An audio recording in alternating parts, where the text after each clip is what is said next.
السلام عليكم ورحمة الله وبركاته. ازيكم عاملين ايه؟ يا رب تكونوا بألف خير كده دايما يا رب. معاكم مطبخ موجي. ايه رأيكم في طبق الفول الحلو ده؟ حاجة كده حكاية. دايب، عايزة اقول لكم كده، بصوا دايب دوب وما خدش مني وقت كتير خالص على النار. هتعمليه كده وانتي واقفه بتعملي غداكي او فطارك في اي وقت، وانتي بتحضري فطارك كده ان شاء الله باذن الله في رمضان هتكوني عاملاه ومسوياه وتسحري بيه احلى سحور. طبعا ده طبق اساسي على سحور رمضان. كل سنه وانتم طيبين. رمضان كريم علينا وعليكم كده يا رب، اللهم امين. ما ينفعش طبعا يبقى فيه سحور وما يبقاش فيه طبق الفول الاساسي. عشان نعمله كل يوم كده هتعمليه باسهل طريقه، وانتي بتحضري كده فطارك هتحطيه على النار وفي حله. هنعمله في حله مع بعض النهارده عشان الناس اللي ما عندهاش الفواله او اللي هي بتاعه الفول يعني. ما تقولش مثلا ما عنديش او مش هعرف اعمله، لا هنعمله في حله النهارده. هعمله معاكم في حله عشان اوريكم بس التسويه بتاعته ازاي وباسهل طريقه خالص. اول حاجه جبت الفول بتاعي كده. انا جبت نص كيلو. كمية دي بتاعتك انت بقى، حابة تجيبي نص كيلو او كيلو يعني براحتك. خلاص جبت نص كيلو. بصيت فيه الاول طبعا، نقيته كده عشان لو في واحدة مثلا مكسورة مشروخة اي حاجة بتشيلي اي يعني حاجة في الفول مش كويسة. لو في اي واحدة مش كويسة تمام هتجيبيه بقى تغسلي كويس قوي مرة واتنين وتلاتة. انا بغسله كويس قوي واصفي ميته لحد ما الاقي ميته كده يعني خلاص نضفت تمام. طبعا التراب والاتربة معرض لأي حاجة، هو جاي من عند الراجل يعني من بقاله كده، فمعرض في أي حاجة. تمام بتغسلي كويس قوي مرة كده زي ما قلتلك، مرة واتنين وتلاتة حبة شوية يعني. خلاص وبعد ما تغسليه كده كويس خالص وتصفيه هنحط بقى مية عليه كده وهننقعه بطريقة سهلة برضو خالص اهو. تمام انا هنا حطيت المية بتاعتي نقعته من بالليل. تمام انا عملته كانت الساعه تقريبا 12 كده او واحدة بالليل. تمام وقمت يعني شغلت عليه النار وكده. كانت الساعه 6 7 كده يعني، لو وقت ما صحيت الولاد للمدرسه وكده انا عملته. تمام انت بقى ممكن تعمليه الصبح بدري او ما تصحي من نومك تعلقي عليه. تمام او تكوني نقعاه يعني قبلها بليله زي ما قلت لك كده، تكوني نقعاه مثلا بليله وتصحي الصبح تعلقي عليه على الفطار يكون جاهزه معاكي. بس مفيهوش اي حاجه، مش هياخد في ايدك بصي 3 ساعات. هو بالظبط اخد مني 3 ساعات ونص. تمام ممكن ياخد منك 4 ساعات حسب بقى نوع الفول اللي انت جايباه. تمام مش هياخد خالص بصي معاكي وانت بتجهزي كده. خلاص عملت حاجه، رحت غسلاه كويس قوي ورحت نقعاه في ميه عاديه خالص، ميه فتره عادي من الحنفيه. تمام ورحت سايباه كده زي ما قلت لكم كانت كام 6 ساعات كده مثلا او 5 ساعات. انا علقت عليه قبل ما انام وصحيت الصبح وانا بودي الولاد المدرسه بصحيهم يعني. رحت قلت بقى خلاص يا دوبك كده كفايه عليه عشان على الظهر يكون جاهز معايا، وقبل الظهر كمان كان جاهز اصلا معايا. تمام خلاص ده شكله كده تمام. دلوقتي هتحضري بقى المكونات بتاعتك. المكونات اللي انت هتحطيها معايا سهله جدا موجوده عندك هنا. جبت طماطمايه بشرتها. تمام وجبت هنا كمان العدس والفول المدشوش معلقتين ومعلقتين.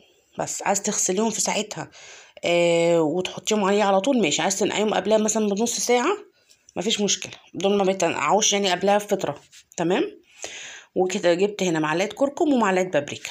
كل دي مكوناتي. يبقى طماطمية مبشورة معلقة كركم ومعلقة بابريكا فول مدشوش وعدس معلقتين ومعلقتين وليمونة.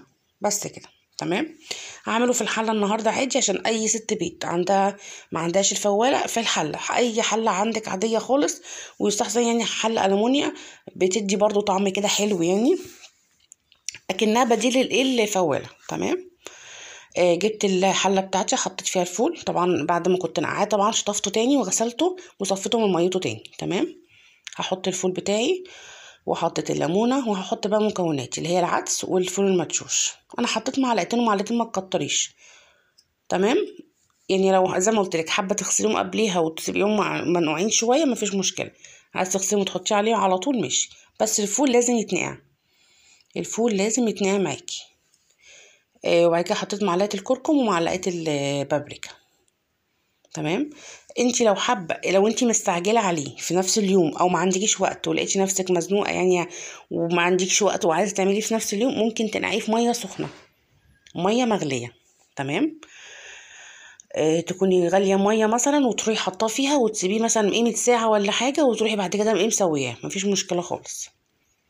تمام. هنا بقى رحت حاطه كمان الطماطميه، حطيت كل مكوناتي على الفول وقلبت بس تقلبتين كده، وحطيت له طبعا ميه مغليه، انا غاليه ميه في الكتل عندي رحت حطاه، ما تحطيش ميه من الحنفيه. تمام. يبقى حطينا كل مكوناتنا، جبت الحله، حطيت الفول وحطيت الليمونه وحطيت العدس والفول المدشوش والطماطميه والكركم والبابريكا. كل دي مكونات ان شاء الله تكون موجوده عندك في بيتك يعني، وتديله بس كده تقلبتين بحيث ان انت تحركي المكونات مع بعضيها بس بالمعلقه كده، واغطي عليه كويس، اتاكد ان الغطا الحله محكم عليه كويس، واروح حاطاه على نار عاليه في الاول يغلي بس غلوتين، وبعد كده هنقله على نار يعني اصغر شويه. هنا بصوا غلت غلوتين اهو. خلاص حبيت بس ماشيه معاكم مرحله مرحله عشان تشوفي بيبقى شكله عامل ازاي. اول ما هتلاقيه غلا كده غلوتين على العين الكبيره، هروح مطفيه خلاص النار، واروح مولعه العين الصغيره. وطبعا اصغر عين عندك كمان هتوطيها، يعني العين الصغيره دي انت كمان هتوطي العين كمان، تخليها واطيه خالص زي كده الشمعه، كأنك حاطه كده بتعمليه بتسويه على شمعه. بس وطيت عليه خالص وسبته بقى. وطبعا كل فتره هبص عليه طبعا اهو. بصوا بقى النار بقت هاديه ازاي خالص، وهو كمان يعني الغلو بتاعه الغاليه بتاعته يعني بقت بطيئه شويه. هقفل الغطا كويس بتاع الحله بتاعتي، احكمه كويس، وبعد كده اروح سايباه براحته بقى. وكل فتره هعري الحله وابص عليه عشان لو حب يحتاج ميه او حاجه. طبعا انا حاطه له ميته، عايزه اقول لكم ان هو ما احتاجش مني ميه تانية خالص، ما حطيتلوش ميه نهائي. انا كنت مغطياه بميه بالميه بتاعته من الاول كويس يعني انا غطيت الفول بشويه بحاجه بسيطه زي ما انتوا شفتوا كده، ما حطيتش ميه كتير قوي يعني، ما مليتش الحله لاخرها يعني. تمام. ما احتاجش معايا تاني اهو. بصوا عايزه اقول لكم ده خلاص يعني، ده كان استوى بعد ساعتين ونص 3 ساعات يعني، خلاص كان هنا حلو قوي. استوى كده خلاص، ما خدش مني وقت فعلا زي ما بقول لكم 3 ساعات 3 ساعات ونص. ليه؟ لان انا كنت نقعاه، يعني النقع هنا بيفيد جدا. خلي بالكم لما تكوني انت نقعاه قبليها بليله او قبلها ب6 ساعات مثلا، او زي ما قلت لك كده قبلها بكام ساعه، ده بيساعد على التسويه تكون يعني يستوى معاكي اسرع كمان، ما يطولش معاكي على النار. تمام. او ما تحسي خلاص ان الفوله معاكي كده دايبه كده وخلاص دخلت في السوا، هتعملي هتجيبي معلقتين ميه، معلقتين ميه او ربع كوبايه ميه صغيره يعني. تمام. وتحطي عليها معلقه نشا واحده، على النص كيلو معلقه نشا واحده. تمام. معلقه نشا مش كبيره كمان يعني. ورحت مدوباهم كده، يعني جبت الطبق ده حطيت فيه معلقه النشا يا دوبك معلقتين ميه كده بالمعلقه عاديه، ورحت مدوباهم كويس، ورحت حاطاه. دي اول ما تحس ان هو خلاص دخل في التسويه يعني، خلاص الفوله بدات تفصل كده وطارت معاك، واسيبه ياخد بس غلوه كمان، واروح مطفيه النار عليه، وتاكلي بقى احلى فول بالف هنا وشفا. بصوا لونه، بصوا جماله، حلو قوي قوي قوي، دايب مغمقش معاكي. زبده يعني، الفوله ما خدتش وقت معايا عشان انا نقعاه، انا عارفه نقعته قبليها بفتره، ما خدش معايا زي ما بقول لكم 3 ساعات. في ممكن ياخد، في ناس تقول مثلا ده بياخد 8 ساعات و6 ساعات لا لا لا لا، ولا بصوا بهدل الحله ولا فار معايا خالص، وبهدل الحله وبهدل الدنيا ولا اي حاجه خالص. ليه؟ لان انا الاول عليت عليه النار، وبعد كده رحت حطاه على نار هاديه خالص، وسبته بقى براحته. وكل شويه بترفعي الحله تبصي عليه، يعني كل 10 دقايق ربع ساعه تبصي عليه برضو، عشان لو احتاج معاكي ميه ممكن تكوني مش حاطه ميه كتير تروحي حاطه له ميه. انا ما احتاجش معايا الحمد لله ميه، كنت ظابطه ميته يعني، عارفه حطيت المقدار بتاعه. بصوا حلو قوي زي الفل. بصوا جمال الفول، حاجه كده حكايه حكايه والله بجد. هتسيبيه يبرد خالص. انا سبته بقى خلاص على النار بقى كده، طفيت عليه النار طبعا كان خلاص استوى. سبته بقى يهدى خالص كده شويه، عشان طبعا انا هشيله عندي في الفريزر لرمضان. كل سنه وانتم طيبين. بصوا بقى عايزه اقول لكم، بصوا الليمونه، انا حطيت ليمونه ونص، كان عندي نص ليمونه لقيتها في التلاجة، قلت احطها معاه. بصوا ولا اتقطعت ولا اتهرت ولا نزلت مرارتها ولا اي حاجه خالص، زي ما حطيت الليمونه والليمونه ونص زي ما طلعت، حتى النص بصوا ما اتهرش. ده دليل ان انت مسويه صح، مسويه كويس مظبوط. ما تفتحيش كل شويه النار وتقلبي، ما تقلبيش، تفضلي بقى تقلبي فيه وتقلبي فيه، لا لا لا. انا ما قلبتش فيه خالص، هي كانت اول مره خالص لما حطيت المكونات كلها مع بعض، قلبت تقليبه بس كده عشان المكونات تبقى مع بعضها كلها. بس اخلط يعني مكونات وتسيبيه بقى بعد كده. سيبته طبعا يبرد خلاص، وهتحطي بقى في اكياسك بقى اي على حسب ايه اكلتك، او على حسب يعني ايه وافراد عيلتك. تمام اهو. هتجيبي بقى الاكياس العاديه، انا جبت اكياس اللي هي اللبن العاديه دي. انا بتبقى عندي يعني في البيت كده، لما بحب اشيل فيها اي تفريز او اي حاجه بتسهل عليا اهو. هتحطي بقى كميتك كده، اللهم بارك، يعني حلو قوي جميل وسهل، وانتي عاملاه في البيت بطريقه مضمونه.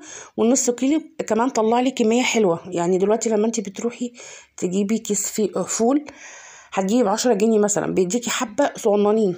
فحرام ان انا كل يوم اروح اجيب مثلا ب10 جنيه، مش زي الاول بقى ب5 جنيه وكده. بعد اسعار ما بقت اوفر يعني. هتجيبي مثلا ب10 جنيه عشان تعرفوا تسحروا كده مثلا.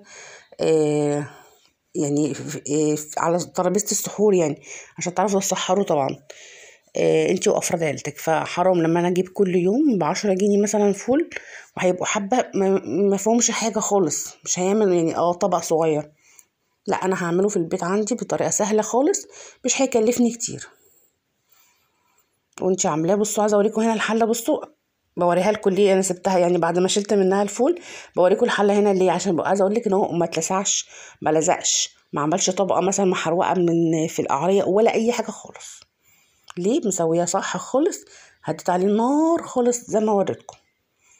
اهي الحله زي الفل. انا حبيت بس اوريكم المقطع ده، قلت هسيبها اوريها لهم عشان يشوفوا ان هي ولا اتحرقت ولا اتحروقت ولا اي حاجه ولا اتلسع مثلا جزء. لا، انا مسويه صح، مهديه النار خالص عليه، وكل شويه ببص عليه عشان لو احتاج زي ما قلت لكم ميه. طلع كميه حلوه اللهم بارك، من نص كيلو فول زي الفل اهو. اعمليه وجربيه ان شاء الله في البيت يعجبكم يعني. وهتبقي انت زي ما قلت لك عاملاه في البيت وضمناه. يبرد بس معايا خالص زي ما قلت لكم انا. برد خلاص، رحت حاطاه في الاكياس وتحطيه عندك في الفريزر. وكل يوم بالليل طلعي كيس قبل سحورك كده بكام ساعه، وانت بتحضري خلاص حضرتي فطارك وتمام وفطرنا والحمد لله. قرب التراويح كده شيليه، طلعيه من الفريزر يفك شويه كده في طبق، هتلاقيه فك معاكي وزي الفل. وتحبشيه بقى بحبه طحينه. عايز تعملي بالطماطم بالفول بالطماطم كده وحته تومه، اعملي براحتك بقى. دي بقى حريه الاختيار بقى كل واحد اهو. بصوا الكميه حلوه قوي اللهم بارك. حطيت طبعا في الكياس بقى، في كيس انا ملياه وفي كياس لا، انت بقى براحتك، ممكن يطلع معاكي اكتر مني كمان. يعني انا بص طالع معايا 7 اكياس، ممكن يطلع معاكي اكتر انت، عشان انا في اكياس مزوده فيها. حسب افراد عيلتك، لو انت مثلا فردين او 3 او حسب بقى انت ممكن تزودي او تقللي براحتك بقى. يعني سهله خالص اهو، ما فيهوش اي حاجه. يلا بقى، لو ما حطيتيش النهارده الفيديو لايك، يلا حطي النهارده بقى لا ده لازم يستحق احلى لايك. حطي لايك وشير وكومنتك الحلو. لو اول مره بتنوري في قناتي، ما تنسيش الاشتراك. كل سنه وانتم طيبين، رمضان كريم علينا وعليكم يا رب.